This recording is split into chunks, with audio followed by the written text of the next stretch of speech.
Hello प्यारे बच्चों, आज मैं आपके लिए लेके आया हूँ वीडियो। इसमें हम करेंगे क्लास 6 विज्ञान इसमें विषय रहेगा और अध्याय इसमें 4 है। अध्याय का नाम है इसमें वस्तुओं के समूह बनाना।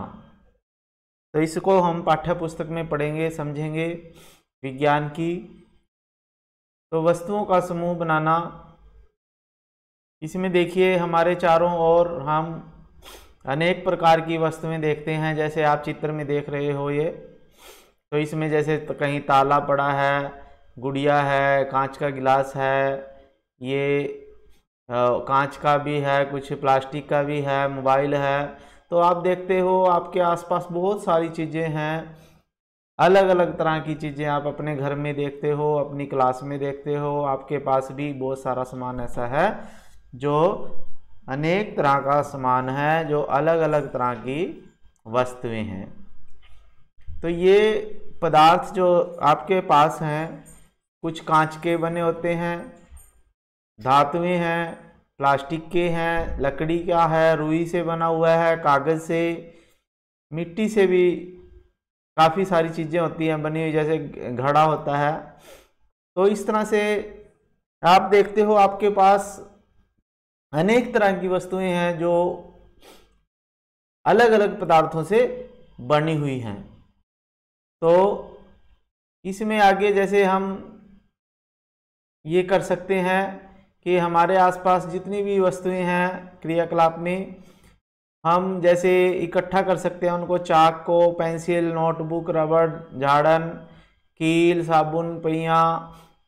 इस तरह से हम काफ़ी सारा सामान जो है इकट्ठा कर सकते हैं और उसको देख सकते हैं, उसका एक टेबल बना सकते हैं हम। तो उनकी सूची बनाकर हम ये उनके बारे में केवल सोच सकते हैं। जैसे उदाहरण के लिए दीवार है, वृक्ष है, दरवाजे हैं, तो इनके बारे में भी हम सोच सकते हैं, लेकिन उनको उठा नहीं सकते। तो इस तरह से हम वस्तुओं को अलग अलग समूहों में बांट सकते हैं। जैसे हमारे पास ये वस्तुएं हैं, तो ये टेबल आपने बनाना है अपनी कॉपी में। यहाँ पे वस्तुएं लिख लेनी है आपने, और वो किस से बनी हुई वस्तुएं हैं। जैसे प्लेट होती है, घर में प्लेटें हैं, थाली है, तो वो किसकी, इस्पात की यानी स्टील की भी बनी होती है, कांच की प्लेट भी हो सकती है और प्लास्टिक की भी बनी हो सकती है। और जैसे डिस्पोजेबल प्लेट्स होती हैं, वो प्लास्टिक की या कागज़ की भी बनी होती हैं, गत्ते की। तो इस तरह से बनी हो सकती हैं। पेन आप यूज करते हो जैसे, तो वो प्लास्टिक का भी हो सकता है, और कई पेन ऐसे भी होते हैं जो धातु के, लोहे के या तांबे वगैरह के बने होते हैं। और भी आप काफ़ी सामान आप लिख सकते हो, यहाँ पे कॉपी लिख सकते हो, किताब लिख सकते हो किस चीज़ की बनी हुई है, बैट लिख सकते हो आप किस चीज़ का बना हुआ है। तो इस तरह से काफ़ी सारा सामान आप यहाँ पे लिखोगे और वो किस चीज़ का बना हुआ है, तो ये आपने टेबल पूरा करना है। ठीक है। फिर उसके बाद आपने एक समूह ऐसा बनाना है, आपने जैसे पदार्थ लेना है लकड़ी। अब लकड़ी से जो जो भी लकड़ी का सामान आप देखते हो अपने घर में या कक्षा में या कहीं भी, तो वो सारे सामान का आपने लिखना है। जैसे लकड़ी की कुर्सी बन जाती है, मेज बन सकता है, हल बन सकता है, बैलगाड़ी, दरवाजे होती हैं, खिड़कियां होती हैं, और लकड़ी के फूलदान हो सकते हैं। तो काफ़ी सारी चीज़ें हो सकती हैं। बेड, मेज, कुर्सी, फर्नीचर का सामान लकड़ी का बनता है, तो ये सभी आप लिख सकते हो। ऐसे ही कागज़ से बनी हुई वस्तुएं आप लिख सकते हो, चमड़े से बनी हुई वस्तुएं जैसे बैग होते हैं, पर्स होते हैं, तो ये चमड़े की बेल्ट होती है, ये लिख सकते हो। प्लास्टिक से बना हुआ सामान आप लिख सकते हो, काफ़ी सारा सामान होता है जो प्लास्टिक का बना होता है, जैसे प्लास्टिक की कुर्सी है, बाल्टी है, टब है, और भी खिलौने होते हैं, ये सभी आप लिख सकते हो। ऐसे ही रुई से बनी हुई वस्तुएं लिख सकते हो, आगे लोहे से बनी हुई वस्तुएं लिख सकते हो। तो इस तरह से आपने ये टेबल पूरा करना है। फिर उसके बाद है आपके पास, अब हम ये टेबल तो बना लिया, तो फिर हम ये टेबल बनाने का क्या मतलब है, इसका मतलब ये है कि जो पदार्थ हैं हमारे आसपास उनका वर्गीकरण कैसे करें, यानी उनको अलग अलग समूह में कैसे बांटें। तो कैसे बांट सकते हैं, तो बांटने के लिए हमें सबसे पहले पदार्थ के गुण का पता होना चाहिए कि पदार्थ के क्या क्या गुण हैं। तो पदार्थ के गुण जानने, किसी भी पदार्थ के हमें गुण पता होने चाहिए। जैसे कांच के गुण अलग होते हैं, लकड़ी के गुण अलग होते हैं, ठीक है, कि कागज के गुण अलग होते हैं, तो उसके गुण हमें पता होना चाहिए, तभी हम उनको अलग अलग समूह में रख सकते हैं। ठीक है बच्चों। फिर उसके बाद है जैसे आपके पास, अगर मैं कपड़े का गिलास बनाऊं, कपड़े में मैं सोचूं भी पानी इसमें कपड़े का गिलास बना के उसके अंदर पानी डाल दूं, तो क्या उसमें पानी रुक सकता है? नहीं। तो कांच का ये गिलास बनाने के लिए हमें किस पदार्थ का चयन करना पड़ेगा? ऐसे पदार्थ का चयन करना पड़ेगा जिसमें से पानी आर पार ना जा सके। जैसे प्लास्टिक है, धातु है, स्टील है, कांच है, इनका हम प्रयोग कर सकते हैं।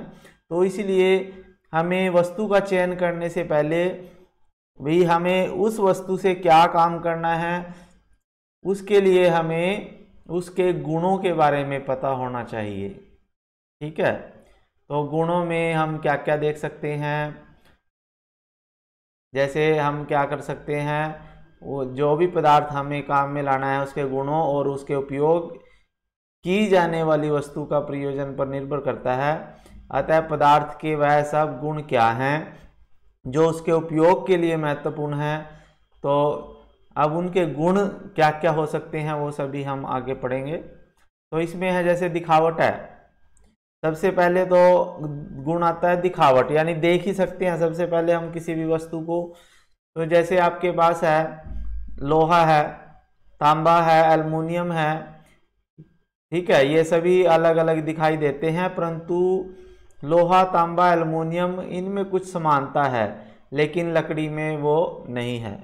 यानी लोहा, तांबा है, एल्युमिनियम है, ये सभी धातुएं हैं और लकड़ी धातु नहीं है, तो इनमें अलग गुण होते हैं। ठीक है बच्चों। फिर उसके बाद है, अगर हम, जैसे आपने देखा है, अगर हम क्रियाकलाप करें, गत्ता, लकड़ी, तांबा, एल्युमिनियम, सीट ये लें और इसके छोटे टुकड़े एकत्रित कीजिए और इनमें देखते हैं भी कौन सा चमकीला पदार्थ है। तो चमकीला पदार्थ का करने के लिए हम क्या करेंगे, प्रत्येक पदार्थ को, जो जो भी हमने ऊपर पदार्थ लिए हैं, प्रत्येक पदार्थ को दो भागों में काटे और ताजे कटे पृष्ठों को ध्यान से देखिए। तो जहाँ से हम पृष्ठ को काटते हैं तो क्या वो चमकीला होता है? जैसे आप देखते हो, ये पाइप लिया हमने, ठीक है, तो ये पाइप कैसा है, लोहे का पाइप लिया है हमने और इसको हमने यहाँ पे काटा है। तो ये जहाँ से हमने ये काटा है यहाँ पे ये चमकीला होता है। लोहे का पाइप देख लेते हैं, वो आप घिस के देखो उसको या उसको काट के देखो, तो जहाँ से भी वो कटता है वहाँ पे वो चमकीला होता है, तो चमक होती है। इसी प्रकार हम वस्तुओं को ऐसे समूह में रख सकते हैं कि कौन सा पदार्थ चमकीला है, कौन सा नहीं है। ठीक है, तो इस प्रकार की कोई भी वस्तु चमक या धुती देख सकते हैं। ठीक है, तो इस प्रकार से हम कह सकते हैं, यानी पदार्थों को दो वर्गों में हम बांट सकते हैं, चमकीले पदार्थ और धुतीहीन पदार्थ और धुतीमय पदार्थ। तो पदार्थ इसमें है जैसे आपके पास,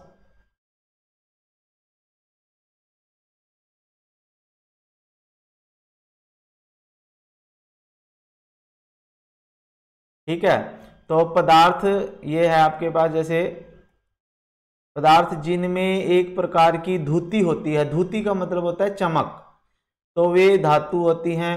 तो लोहा, तांबा, एल्युमिनियम, सोना धातुएं हैं जिनमें धुती होती है, चमक होती है। ठीक है।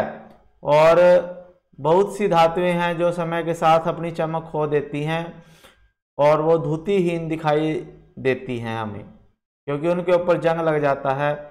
ठीक है, वायु और नमी के साथ अभिक्रिया के कारण वो धुतीहीन हो जाती हैं। ठीक है, तो इसलिए हम क्या करते हैं, उनको ताजे कटे हुए उनको देखते हैं, उनको काट के देख सकते हैं, और ताजे कटे पृष्ठों में अगर हमें चमक दिखाई देती है तो उनमें चमक है।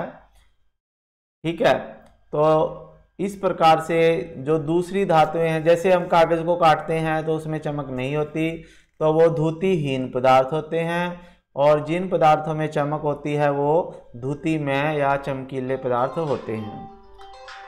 ठीक है, फिर उसके बाद है आपके पास कठोरता।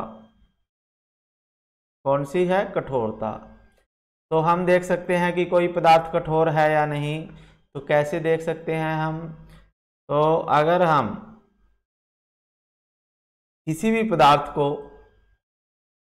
जैसे हम क्या कर सकते हैं, हम किसी भी पदार्थ को अपने हाथों से दबाते हैं, अगर उनमें से कुछ पदार्थ दबाना या संपीड़ित करना कठिन होता है तो, और कुछ को आसानी से हम दबा सकते हैं, संपीड़ित कर सकते हैं। संपीड़ित करने का मतलब है उसको दबाना या भींचना। तो या किसी चाबी के साथ किसी चीज़ को अगर हम खुरचें तो जिसको हम आसानी से खुरच सकते हैं, ठीक है, वो कोमल पदार्थ होगा, और जिसको हम नहीं कर सकते वो कठोर पदार्थ होता है। फिर उसके बाद है आपके पास वे पदार्थ जिन्हें हम आसानी से संपीड़ित या खरोंच सकते हैं, वो कोमल पदार्थ कहलाते हैं। कोमल पदार्थ किसे कहते हैं? वे पदार्थ जिनको हम आसानी से खरोंच सके या संपीड़ित कर सकें, उन्हें हम क्या कहते हैं? कोमल पदार्थ कहते हैं। जैसे लकड़ी है, लकड़ी कोमल पदार्थ है, चौक है, चौक कोमल पदार्थ है, मिट्टी है, मिट्टी कोमल पदार्थ है। और जिन पदार्थों को हम, ठीक है, उदाहरण के लिए स्पंज है, स्पंज कोमल पदार्थ है, जबकि लकड़ी है जैसे, और कुछ पदार्थ कठोर पदार्थ कहलाते हैं जिनको संपीड़ित करना कठिन होता है। अन्य पदार्थ जिन्हें संपीड़ित करना या दबाना कठिन होता है कठोर पदार्थ कहलाते हैं। तो जो कोमल पदार्थ हैं आपके पास रुई है और स्पंज आपने देखी है कोमल पदार्थ हैं, जबकि लकड़ी कठोर पदार्थ है। ठीक है, तो इस प्रकार से हम देख सकते हैं कोई भी पदार्थ चमकीला है या चमकीला नहीं है। धुती वाला पदार्थ है, धुती का मतलब चमकीला है, कठोर है, रुक्ष का मतलब खुरदरा है या चिकना है। ठीक है, तो इस तरह से हम किसी भी पदार्थ को देखकर उनके इन गुणों को देख सकते हैं। दिखावट में ये गुण आते हैं उसके, और कुछ अन्य गुण हैं इसके, जैसे पदार्थों के विलय और अविलय पदार्थ। विलय पदार्थ और अविलय पदार्थ किसे कहते हैं? विलय पदार्थ वो होते हैं जो किसी पानी में कोई पदार्थ जब घुल जाता है तो उसे विलय पदार्थ कहते हैं। तो जैसे आप जब पानी में, ये आपके पास चित्र है ऊपर, तो जब पानी में आप, इसमें आपने रेत डाला और इसमें आपने नमक डाला पानी में, तो और इसको घोला, तो आप देखते हो जो रेत है वो पानी में नहीं घुलेगा, और नमक जो है वो पानी में घुल जाता है और पानी में विलुप्त हो जाता है वो। ठीक है, तो जो पदार्थ पानी में अच्छी तरह से घुल जाता है उसे हम विलय पदार्थ कहते हैं, और जो पानी में ना घुले उसे अविलय पदार्थ कहते हैं। तो आप इस तरह से ये टेबल बना सकते हो इसका, कि कौन से पदार्थ विलय हैं, कौन से अविलय हैं। तो जैसे आप टेबल बनाओगे, पदार्थ है और वो पानी में लुप्त हो जाता है या नहीं होता, तो जैसे नमक लुप्त हो जाता है, ठीक है, चीनी भी लुप्त हो जाएगी, बालू, बालू का मतलब रेत, रेत नहीं होगा, चौक पाउडर भी नहीं होगा, लकड़ी का बुरादा भी पानी में नहीं घुलेगा। ठीक है, तो ये लुप्त नहीं होगा। तो अब विलय और अविलय पदार्थ क्या होगा? ये पदार्थ जल में विलय हैं, ठीक है, यानी कुछ पदार्थ जल में पूर्णतः लुप्त हो जाते हैं, घुल जाते हैं, विलीन हो जाते हैं, उन्हें हम विलय पदार्थ कहते हैं। और अन्य पदार्थ जो जल में मिश्रित नहीं होते, ठीक है, उन्हें अविलय पदार्थ कहते हैं, जो पानी में नहीं घुलते। वो पानी के ऊपर तैरने लग जाते हैं, कुछ पानी में नीचे डूब जाते हैं, नीचे बैठ जाते हैं, जैसे रेत नीचे बैठ जाता है और लकड़ी का बुरादा जो होता है वो ऊपर तैरने लग जाता है। उसी प्रकार से हम इनको भी देख सकते हैं, जैसे पानी में नींबू का सिरका जो है पानी में मिश्रित होगा कि नहीं, हो जाता है। नींबू का रस भी पानी में मिश्रित हो जाता है। सरसों का तेल पानी में मिश्रित नहीं होता। नारियल का तेल भी पानी में नहीं घुलता। केरोसिन, मिट्टी का तेल भी पानी में नहीं घुलता, वो ऊपर तैरने लग जाता है, ठीक है। तो इस तरह से आप देख सकते हो, कुछ पानी में मिश्रित होते हैं, कुछ नहीं होते। और कुछ गैसें भी होती हैं जो पानी में घुल जाती हैं, जैसे आपके पास ऑक्सीजन गैस होती है जो पानी में घुली होती है, तभी पानी में रहने वाले जंतु जो हैं पानी में घुली हुई ऑक्सीजन में सांस लेते हैं, ठीक है। तो इस तरह से हम देख सकते हैं वस्तुएं विलीन हैं या नहीं हैं। फिर उसके बाद आपने देखना है वस्तुएं जल में तैरती हैं या डूब जाती हैं। तो हम कैसे देखेंगे कि वस्तुएं पानी में तैर रही हैं या डूब रही हैं? तो उनको पानी में डाल के देखेंगे। जो वस्तुएं पानी में नीचे बैठ जाती हैं, जैसे ये चित्र है, इसमें लकड़ी का टुकड़ा है, पत्ती है, प्लास्टिक की बॉल है, ये पानी में ऊपर तैर रही है। जबकि चाबी है, सिक्का है, तो ये सारे धातुएं जो हैं पानी में डूब जाती हैं। तो हम इस तरह से कह सकते हैं जो वस्तुएं पानी में ऊपर तैरती हैं उन्हें तैरने वाली वस्तुएं कहेंगे, और जो डूब जाती हैं उन्हें डूबने वाली वस्तुएं कहेंगे। फिर उसके बाद आपके पास आती है पारदर्शिता। पारदर्शी पदार्थ किसे कहते हैं? जिन पदार्थों में से हम आसानी से वस्तुओं को आर पार देख सकें उन्हें पारदर्शी पदार्थ कहते हैं। जैसे कांच है, ठीक है, जैसे हमारे पास ये है कांच,